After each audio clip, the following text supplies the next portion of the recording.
Hello, W.Civ 3 class. We've off to a very odd and strange, inauspicious start, but let's do the best we can. I want to talk about the chapters of the Institutes from John Calvin that we've been assigned to read, and I want us to focus in on a few key themes. I want you to read this passage, and I do want you to read it, and I think we'll discuss it some next time we meet briefly, but not the whole time. I want you to think about the questions of the worldview that John Calvin is offering, and the view of the cosmos, God's role in the universe, and how we function in this world according to John Calvin.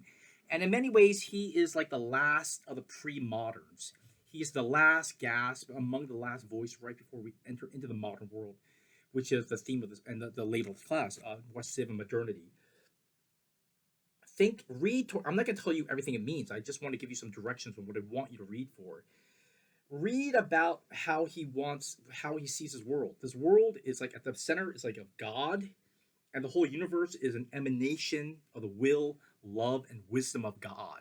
In many ways, that's a very medieval way of looking at the world that ought to sound somewhat familiar. It's a bit like Dante, even though he's a Reformation guy. He's more Catholic than he is modern.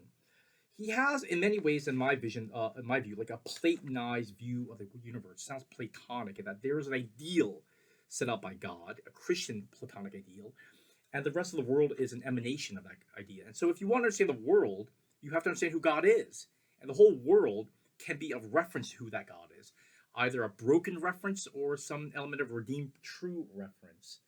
Um, but at the same time, he has this interesting thing about morality. Can you be moral without God? He's going to look at natural philosophy among the pagans, like the classics, like Greek and Roman ideals of Aristotle in particular. Nicomachean ethics ought to be popping up in your mind right here. And also natural law, as understood by Catholics and medieval thinkers like Thomas Aquinas.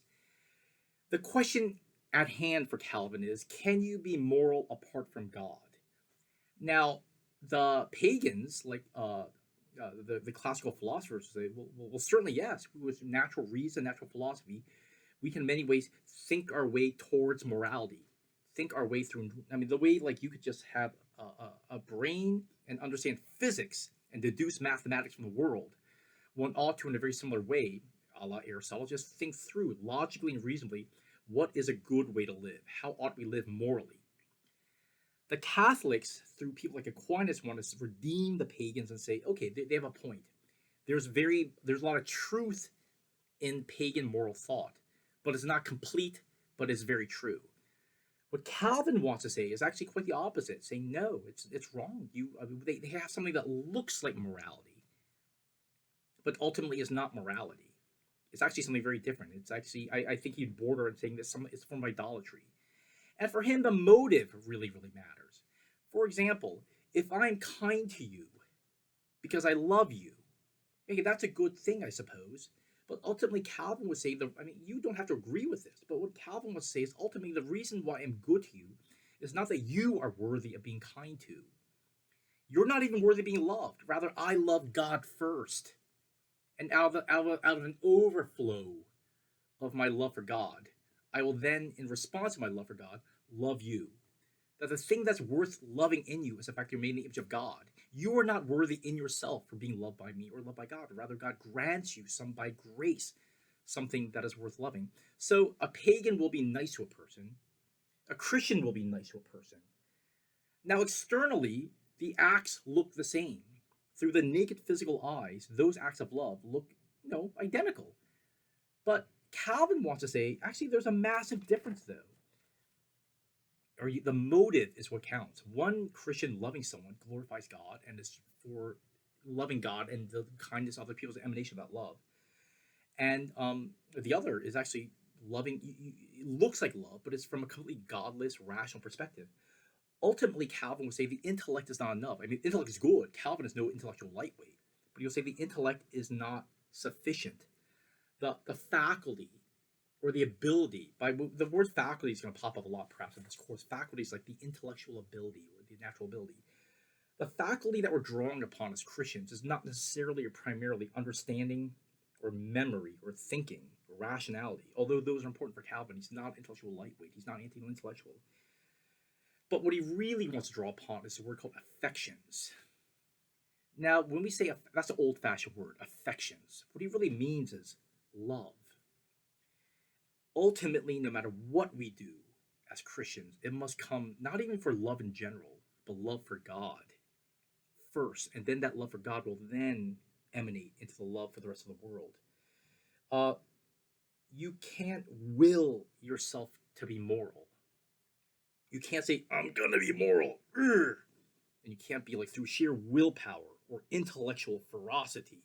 I will sink myself into the state of being what I know to be moral, and I will humanly force myself to live according to that morality which I've derived through my intellect. No, no, no, no. It's a gospel for Calvin versus philosophy. Gospel versus philosophy for Calvin. And philosophy, though it is good as a thing, it is insufficient.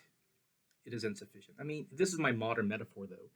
Imagine someone who's like a really, really brilliant engineer, Caltech, MIT, completely brilliant engineer, and he's going to build the world's greatest bridges, the world's greatest skyscrapers. He's going to max out the greatest engineer ever produced in the human race.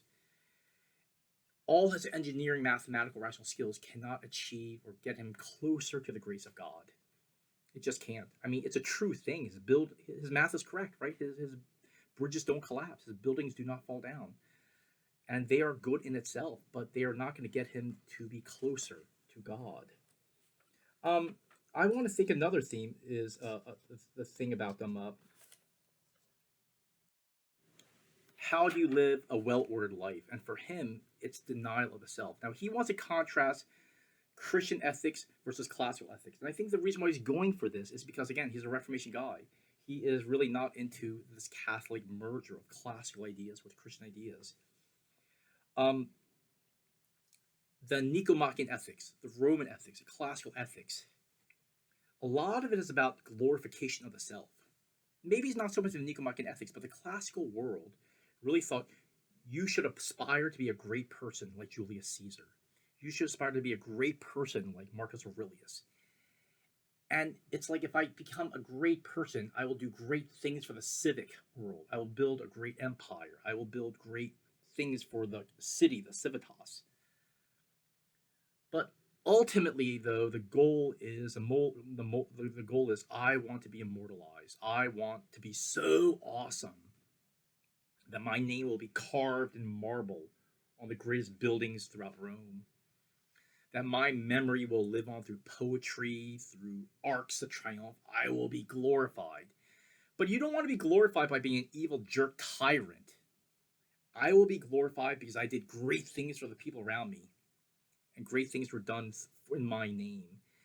It's not all bad. I think about the robber barons of America, Carnegie, for example, Rockefeller. I mean, these guys were really rich. I'm not sure if you know these names from American history, but I mean, they built opera houses, theaters, art museums. There are libraries all over America built by these extraordinarily rich people in the Gilded Age.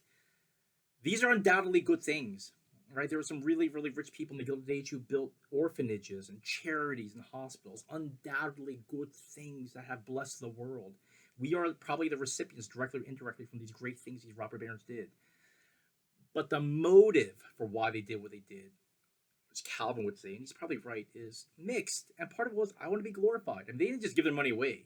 They gave their money away and put their name on the building. And they put their name on the building big. Good things happened, but the motive was self-glorification. And Calvin would say, it looks on the outside like good things. And it is undoubtedly really, really good things. But it actually does not glorify God. The Christian virtue is based on self-renunciation, to giving up of yourself, to like eviscerate yourself of any claims to glory. Because if you glorify yourself, you're taking away glory from God. It's a zero-sum game. The more you're glorified, the less God's glorified. So what you want to do is you want to maximize the glory for God, and the only way to get that is to minimize the glory for yourself. It's what he's saying ultimately is the pagan world or the secular world and the Christian world, on the outside their ethics look alike, but they are deeply incompatible. There's not like they're like one another, even though, or like they're 80% overlap. Actually, he's saying they're completely different species. They're not the same thing at all. They look alike, but they're actually completely different. They have no common ground here.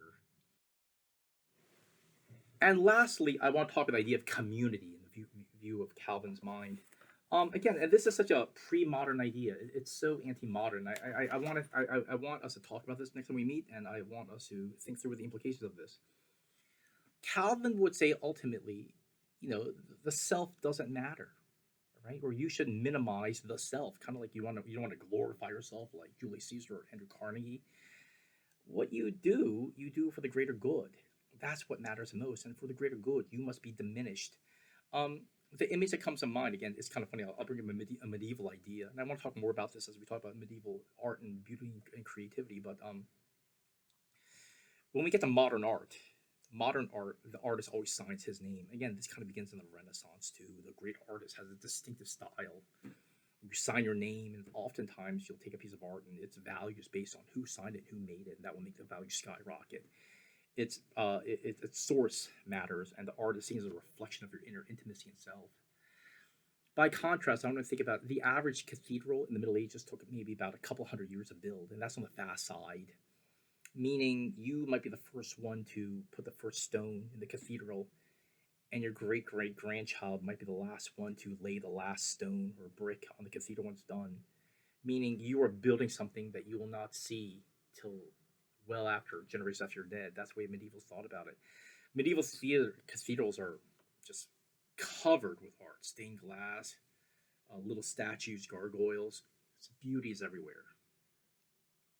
We don't know any of the people, hardly any of the people who made the little sculptures. Um, it didn't matter for them. Their glory was God, and you as the artist are nothing. You diminish so that God can be glorified.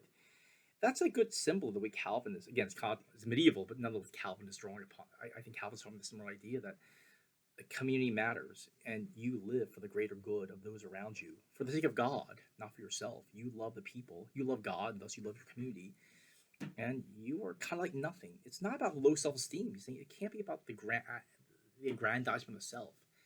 In many ways, Calvin doesn't really have a sense of self in the modern sense. It's like your good is when everyone else around you does well.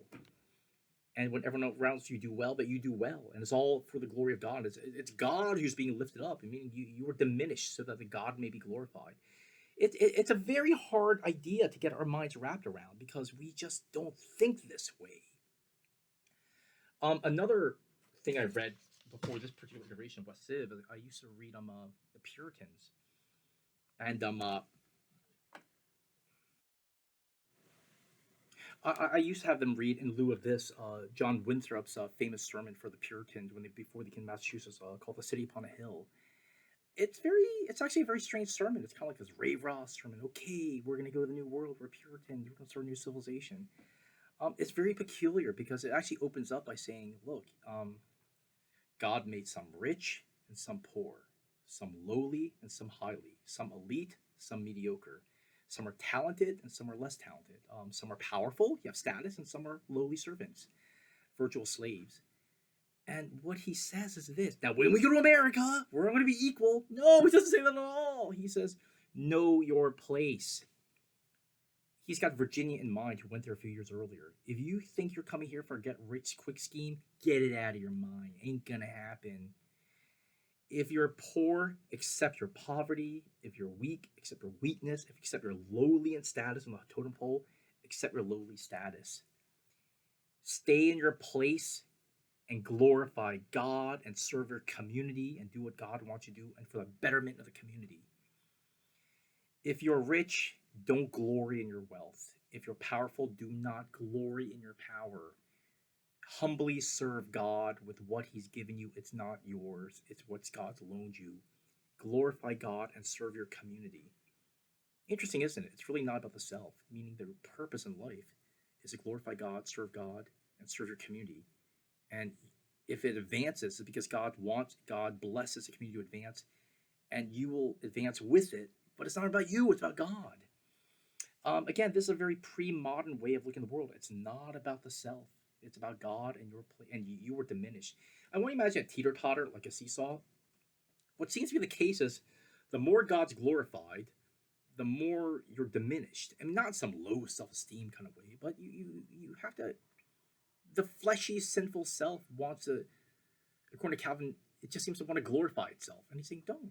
Don't fight against that. That's your natural sinful tendency. But diminish yourself so that God can be made great.